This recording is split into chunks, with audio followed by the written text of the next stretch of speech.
लिहाजा आप लोगों को एक मुद्दा उठाना चाहिए जिसकी शुरुआत कर दी है।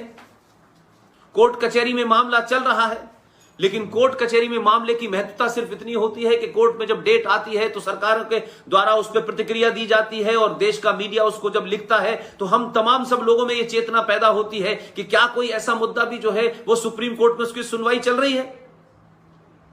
तो वो बार बार जो डेट आती है वो आपको जगाती है, वो एक बार फिर आपको सोचने पे मजबूर करती है कि इस मुद्दे पे सुनवाई चल रही है। अगर आप सोना चाहते हैं तो वो कोर्ट की डेट बार बार आपको सोने नहीं देती। इसका सिर्फ मैं इतना ही महत्व मानता हूं कोर्ट की लड़ाई को, लेकिन कोर्ट से लड़ाई से ज्यादा महत्वपूर्ण समाज के अंदर जो लड़ाई लड़ी जाती है वो बड़ी होती है और हमको भी इस बात के लिए प्रेरित करती है कि आज कोर्ट में अगर इस पे सुनवाई हो रही है तो ये मामला क्या है। इस मामले के माध्यम से हम लोगों को तक अपनी बात कहने में कामयाब होते हैं, आप तक उस बात को समझाने में कामयाब होते हैं। क्या ये विषय है इसको भी आपको समझाने में कामयाब होते हैं। तो मैं समझता हूं कि कोर्ट की लड़ाई तो लीगल लड़ाई है, टेक्निकल लड़ाई है, वो लड़ी जाएगी, लेकिन आपको ऐसा ही जन आंदोलन खड़ा करना है। और ये दो मुद्दे हैं कि भारत का जो संविधान है, जिसे उर्दू में आईन कहते हैं और अंग्रेजी में कॉन्स्टिट्यूशन कहते हैं, भारत के संविधान में माइनॉरिटी की कोई डेफिनेशन बताई ही नहीं गई है, कोई डिफाइन ही नहीं किया है। कौन माइनॉरिटी है कौन माइनॉरिटी नहीं है इसका जिक्र नहीं है। लेकिन कमाल की बात देखिए कि आज तक कोई ना ये कानून बना कि देश में कौन अल्पसंख्यक है, ये कोई कानून ही नहीं बना, ना इसकी कोई परिभाषा तय की गई।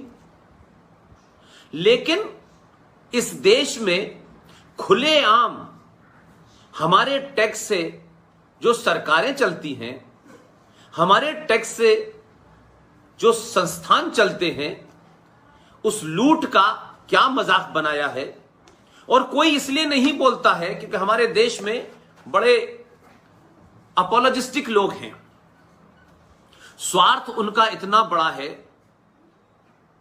सत्ता की चाटुकारिता उनकी इतनी बड़ी है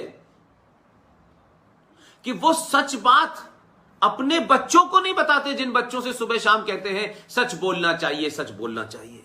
इसलिए जो पाखंड है ना हमारे देश में कि बच्चों से कहेंगे सच बोलना चाहिए और अब्बा कभी सच नहीं बोलेंगे, पिताजी सच नहीं बोलेंगे कि सच बोलने से कहीं हमारा बच्चा जो है सवाल ना पूछना शुरू कर दे, लिहाजा उसे सच भी जो है सीमित तौर पे बताते हैं।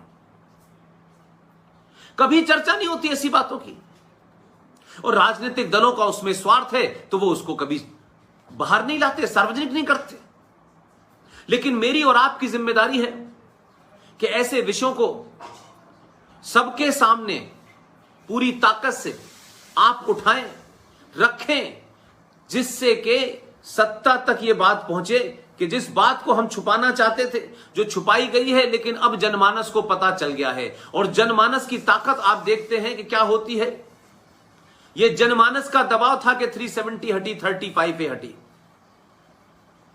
कई कानून बदले गए। तो जनमानस को सिर्फ वोट देने के बाद शांत नहीं रहना चाहिए कि हमने वोट दे दिया है, अब हमारा काम समाप्त हो गया है। उसे अपने सेमिनार से, डिबेट से, चर्चाओं से, जगह जगह भाषण से, स्पीच से, छोटे छोटे डिस्कशन से उन मामलात को समाज के अंदर जिंदा करना चाहिए। उन मुद्दों की लौ को तेज रखना चाहिए ताकि सबको नजर आए कि आखिर मसला क्या है। भाई ये लोग जो पिछले 10 साल से एक मुद्दे को उठा रहे हैं, गलत है सही है, इस पे बहस होनी चाहिए, और अगर गलत है तो उसे हटाया जाना चाहिए। इसलिए मेरी और आपकी जिम्मेदारी यह है कि यह चर्चा सिर्फ पुष्पेंद्र तक सीमित नहीं रहनी चाहिए। आज के बाद बारडोली के तमाम वो छात्र जो इस स्वाभिमान ग्रुप से जुड़े हुए हैं, लाखों की तादाद में आप पहुंचे, पर्चे बांटें, लिख के बताएं, 10-10 लोगों को मिलकर बताएं कि भारत के संविधान में माइनॉरिटी नाम की किसी चीज की कोई ना परिभाषा है, ना इसका कहीं जिक्र है। लेकिन कमाल की बात देखिए, भारत में एक अल्पसंख्यक आयोग है। इस अल्पसंख्यक आयोग का करोड़ों का बजट है, करोड़ों का बजट है। इसे न भारत के संविधान से, न भारत की संसद से कोई ताकत नहीं है। एक कानून, एक आदेश के जरिए इस देश में माइनॉरिटी कमीशन भी चल रहा है, जो 1993 के एक नोटिफिकेशन के माध्यम से स्थापित कर दिया गया, और 2006 में माइनॉरिटी मिनिस्ट्री भी बन गई है साहब। ये दोनों कानूनन तौर पे इल्लीगल हैं, गैर संवैधानिक हैं, और ये बहुराष्ट्रवादी ऐसा समाज जहां कई सारी जातियां रहती हों, कई सारे मजहब और एक ही धर्म के लोग रहते हों, ये उस मूल भावना के खिलाफ है। ये भारत के संविधान की जो मूल भावना है उसके खिलाफ है। और अगर थोड़ी देर के मान भी लिया जाए कि 1976 में जिस मक्कारी को, जिस फरेब को कुछ सत्ताधारियों ने रात के अंधेरे में भारत के तमाम विपक्षी दलों को जेल में डालने के बाद रात में संसद के अंदर एक बिना किसी चर्चा के, बिना किसी बातचीत के आपने भारत के प्रियम्बल यानी जो भारत के संविधान का जो मूल है, जिसमें कोई बदलाव नहीं हो सकता है, उसमें आपने बदलाव करके रिपब्लिक भारत के अंदर सेकुलर भारत और सोशलिस्ट भारत को शब्द को जोड़ दिया। उस पर चर्चा एक अलग से हो सकती है, मैं कई बार अपनी भाषण में कह चुका हूं, लेकिन उसका रेफरेंस मैं आज आपके सामने इसलिए रखना चाहता हूं कि सेकुलर भारत 1976 में बना भारत के संविधान के अंदर 42वें संशोधन के तहत आपने यह कर दिया। अगर 1976 में भारत सेकुलर हो भी गया था, जिस सेकुलरिज्म को मैं मानता हूं कि यह सेकुलरिज्म बाद सिर्फ इस्लामिक आतंकवाद को बढ़ावा देता है, जिहाद को बढ़ावा देता है, मुसलमानों को इस देश को तोड़ने और लूटने और खसोटने की पूरी तौर से इजाजत देता है, इसके अलावा इस सेकुलरिज्म का कोई मतलब नहीं है। और बहुसंख्यक समाज यानी हिंदू सनातनी को कहता है कि आपको कुछ भी नहीं करना है, आपको सुबह से शाम तक सिर्फ सेकुलरिज्म का सर्टिफिकेट देना है कि आप पूजा ना करें, घंटा ना बजाएं, आप कोई मंदिर में जोर से भजन ना करें, नहीं तो पड़ोसी मुसलमान आपकी गर्दन काट देगा। इस सेकुलरिज्म का मतलब है कि दंगाई जिहादी मुसलमान को वो सब करने का अधिकार है जो भारत का संविधान जिसकी परमिशन नहीं देता, भारत की आईपीसी जिसके परमिशन नहीं देती, भारत का कोई कानून उसे परमिशन नहीं देता, लेकिन वो धड़ल्ले से करता है, वो उसके बावजूद भी सेकुलर रहता है। और आप सेकुलर भारत के अंदर शांति से अपनी पूजा पद्धति करते हैं, शांति से अपनी पूजा स्थलों को बचाते हैं, लेकिन उसके बारे में आप पे रिस्ट्रिक्शन लगता है। वो सड़क पे नमाज पढ़ेंगे, पूरी दुनिया को रोक देंगे, तो वो उनका हक है क्योंकि वो मुसलमान हैं। वो आपका संतों का कत्ल करेंगे, वो निज़ हत्याएं करेंगे, वो दंगों में अंकित शर्मा को 40 चाकुओं से मार देंगे, वो सुनियोजित ऑर्गेनाइज तरीके से दिल्ली के अंदर एक मोहल्ले के अंदर एक हिंदू का स्कूल है, एक मुसलमान का स्कूल है, तो मुसलमान स्कूल को 3 दिन पहले कह के बंद कर देंगे।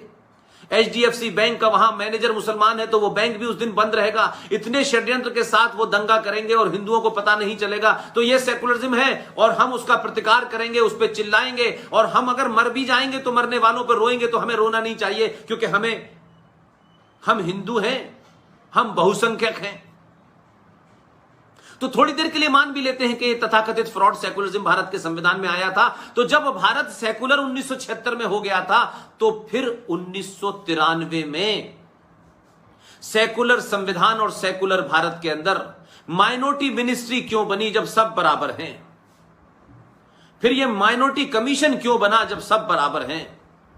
जब भारत का संविधान किसी को इस बात पे कोई फर्क नहीं करता कि आपका मजहब क्या है, आपका पूजा पद्धति क्या है, इससे कोई फर्क नहीं पड़ता। तो RTI के द्वारा पता चला कि सरकार के पास 1993 और 1993 से लेकर आज तक कोई ऐसा डॉक्यूमेंट नहीं है जिसमें यह परिभाषित किया गया हो कि यह माइनॉरिटी है।